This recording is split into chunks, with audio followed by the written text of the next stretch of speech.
மாண்புமிகு தமிழக முதல்வர் தமிழக வெற்றி கழக தலைவர் சி ஜோசப் விஜய் அவர்களின் 52வது பிறந்த நாளை முன்னிட்டு VSV சமூக அறக்கட்டளை நிறுவனர் டாக்டர் VS வினோஜ் அவர்கள் நடத்தும் இலவச பொது மருத்துவ முகாம், இலவச கண் பரிசோதனை முகாம், இலவச இரத்த தான முகாம். இடம் கிருஷ்ணா ஆடிட்டோரியம், புண்ணியம், அருமனை.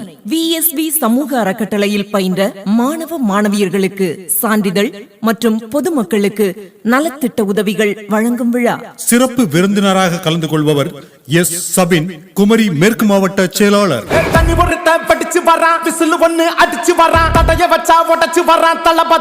டாக்டர் VS வினோஜ் அவர்கள் நடத்தும் மாபெரும் இலவச மருத்துவ முகாம். டாக்டர் ஆசிர் விபத்து சிகிச்சை எலும்பு முறிவு மருத்துவமனை, டாக்டர் கண்ணகி MBBS பொது மருத்துவம் மற்றும் டாக்டர் அகர்வால் கண் மருத்துவமனை இணைந்து நடத்தும் மாபெரும் இலவச மருத்துவ முகாம். நாள் 21/6/2026 ஞாயிற்றுக்கிழமை மதியம் 1 மணி முதல் மாலை 6 மணி வரை. இடம் கிருஷ்ணா ஆடிட்டோரியம், புண்ணியம், அருமனை, குமரி மாவட்டம். டாக்டர் VS வினோஜ் VSV சமூக அறக்கட்டளை நிறுவனர், குமரி மேற்கு மாவட்டம்.